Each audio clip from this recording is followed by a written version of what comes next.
अस्सलाम वालेकुम, welcome back to my channel. कैसी है मेरी प्यारी प्यारी यूट्यूब फैमिली। बच्चे माशाल्लाह अल्हम्दुलिल्लाह खैरियत से उठ के आज बच्चे स्कूल नहीं गए क्योंकि छोटी बच्ची का हाथ दर्द होता था, बेटे का बाजू मतलब कि टांग दर्द होती थी, इसकी वजह से मैं स्कूल नहीं भेजा। तो आज ही माशाल्लाह करने जा रहे हैं ग्रोसरी करने से पहले मैं सोचा चलो इसी तरह मैं ना टाइम को मैनेजमेंट करती हूँ। सबसे पहले मैं कुकिंग करके जाऊँ। तो घर में कोई चीज़ नहीं थी, ये मूंग की दाल पड़ी थी, इसकी मैं थोड़ी सी चावल बना दूँगी बच्चों को, क्योंकि ये बहुत ज़्यादा हेल्थी होती है, डाइट में इसका सूप पिया करें। और अपने लिए मैंने चिया सीड डिप करके रखे हैं, ये देखिए ये चिया सीड को मैंने डिप कर दिया, सोप करके रख दिया। इसको मैं दही में डाल के खा लूँगी, बहुत हेल्थी ब्रेकफास्ट होगा। बीच में कोई आप फ्रूट का ऐड कर सकते हैं। बच्चों के लिए मैंने चाय चढ़ा दी, ऊपर दूध गर्म करने के रख दिया, गैस अभी भी आई है। और कुछ बच्चे नान खाएंगे, एक मेरा बेटा माशाल्लाह उसने पराठा खाना, वो बाहर की चीज़ें बहुत कम खाता है। तो ये माशाल्लाह घर बिल्कुल नीट एंड क्लीन करके मैं सोई थी, बिल्कुल घर साफ़ सुथरा है। तो अब ये माशा खैर से ग्रोसरी बिल्कुल टोटल ज़ीरो हो गई है। तो ग्रोसरी करने से पहले ना ये घर से काम करके ज़रूर जाया करें, खाने का तमाम करके जाया करें, क्योंकि जब हम आती हैं ना ग्रोसरी करके तो इतना थकी होती हैं कि कोई और काम करने को दिल नहीं करता। इससे मैं सोचा बच्चे हैं घर पर, बच्चों के लिए थोड़े से चावल बना दूँ। जब ग्रोसरी करके आएंगे 7-8 बज जाने हैं, क्योंकि 5 बजे मैंने जाना है। तो आप भी इस तरह करती हैं कि नहीं, ज़रूर बताइएगा। चलिए बच्चों को नाश्ता बना कर देते हैं, फिर पेड़ा करते हैं। चाय में मैं सिंपल सा ना इनको पेड़ा मतलब पराठा बना कर देती हूँ, लच्छा पराठा नहीं, क्योंकि बहुत ज़्यादा घी होता है लच्छे पराठे में, इसलिए मैं सिंपल सा। ये देखें ये घी वगैरह भी ख़त्म हो चुके हैं, तो ये पराठा बनाकर बच्चे को खिलाते हैं। तो आप जल्दी से चैनल को सब्सक्राइब करें, लाइक करें, प्यारा सा क्यूट सा कमेंट ज़रूर किया करें। जिन्होंने मेरे चैनल को सब्सक्राइब नहीं किया उनसे रिक्वेस्ट है, प्लीज़ प्लीज़ प्लीज़ उनके लिए प्लीज़ मेरे चैनल को सब्सक्राइब करें। दूसरी टिप मैं प्याज की ये देने लगी हूँ। अगर आपने फ्रिज में प्याज नहीं रखना, ठंडे पानी में नहीं रख सकते, इतना टाइम नहीं होता कि पहले फ्रिज में प्याज रखें, फिर इसका वेट करें, फिर कटिंग करें, ये भी टिप्स बहुत कारआमद है। आप जब इस टिप को देखते हैं ना, कोई भी मेरी टिप किचन से रिलेटेड, आप इसको ट्राई किया करें, बहुत अच्छे बेनिफिट मिलेंगे। फिर आके ना इसी वीडियो के नीचे कमेंट किया करें कि आपको क्या इसके बेनिफिट मिले हैं। सेकंड टिप ये होगी कि आपने ना तो फ्रिज में रखना है ना ठंडे पानी में रखना है। आपने कोई भी घी या कुकिंग ऑयल छुरी को लगा लेना है, ठीक है। लगाने के बाद फिर आपने प्याज को कटिंग करना है। फिर भी देखिएगा प्याज बिल्कुल भी आंखों में नहीं जाएगा और छुरी थिरकेगी भी नहीं, बिल्कुल स्मूथली ये काम होगा। इस तरह देखें आपने, ये देखें मैं लगा लिया, इस तरह करके घी लगा लिया। एक बात ये है टिप्स, जब हम इस तरह आधा प्याज कटिंग करते हैं और आधा प्याज हमारा बच जाता है ना, इसके ऊपर आपने क्या करना है, इस तरह कोई भी इस तरह घी लेप करके ना, इस तरह से जब आधा प्याज यूज़ हो जाए ना, तो आधा प्याज हमारे काम का नहीं आता, हम ऐसे फ्रिज में रख देते हैं। और फ्रिज में खाने पीने वाली चीज़ों में से ना प्याज की स्मेल आएगी, जैसे मिल्क हो गया, कोई जूस वगैरह पड़ा हो, कोई फ्रूट पड़ा हो, कोई कैसे क्या कहते हैं सालन का बड़ा हो, उसमें से प्याज की ज़रूर स्मेल आएगी अगर हम ऐसे ही रखेंगे।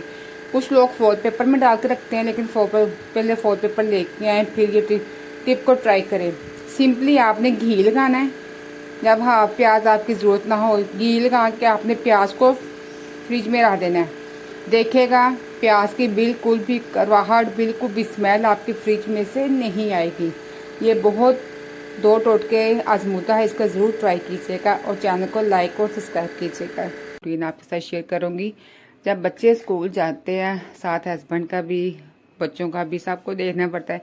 किसी को नाश्ता बना कर दो, किसी को शूज़ रेडी करके दो, हस्बैंड का ऑफिस बैग रेडी करके दो। देख सकते हैं शेक वगैरह बना हुआ है, ऑमलेट बना है, बर्तन सारे बिखरे पड़े हैं। अभी सुबह सुबह ऐसे भाग दौड़ लगी होती है ना।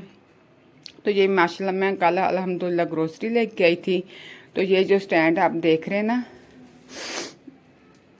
थोड़ा ठंडा ये जो स्टैंड है, ये काफ़ी टाइम से ना मैं ढूंढ रही थी, लेकिन बहुत ज़्यादा मुझे ना महंगे मिल रहे थे, 2000 का, 2200 का, इतने का। लेकिन अब फिर मैंने तलाश इसकी छोड़ दी। मैं कहा नहीं, अभी मेरी अफोर्ड में नहीं है, अभी मैं नहीं लूँगी। एक ये स्टैंड है, दूसरा ये बर्तनों वाला स्टैंड है। ये तकरीबन 2000 का 2 स्टेप का स्टैंड मिलता था, अच्छी क्वालिटी का, हैवी स्पेस ना भारी हो। तो ये मैंने तलाश छोड़ दी और ये स्टैंड मुझे कितने का मिला आप सोच भी नहीं सकते। इतने कम प्राइस में ना मुझे ये 2 स्टैंड मिले।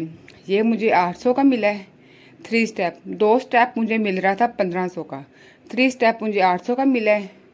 तो ये मुझे 2 स्टेप 700 का मिला है। ऐसे मैं ग्रोसरी करने गई थी, क्योंकि मैं एक बाज़ार से ग्रोसरी नहीं करती, मैं 3-4 जगह जाती हूँ जहाँ होलसेल की शॉप्स होती है। वहाँ से मुझे बहुत रीज़नेबल प्राइस में मिल गया। मैंने कहा लेने वाली बात करें, बस देने वाली बात करें। मैंने फ़ौरन से इसको 1700 रुपये दिया, दोनों रैक्स ले लिए।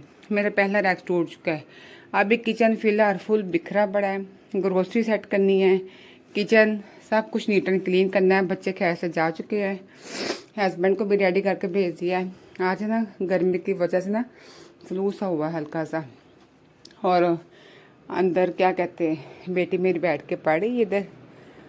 तो फिर इस कमरे की सेटिंग करते हैं, ये बेडशीट वगैरह झाड़ते हैं, जो कपड़े वॉश करने वाले ना, ये देखें बेडशीट झाड़ते हैं, ये क्या कहते हैं इसको सेट करते हैं स्टडी टेबल को। जो कपड़े वॉश करने वाले मैं सुबह इन्हें उतार के ना वॉशिंग मशीन में रख लेती हूँ।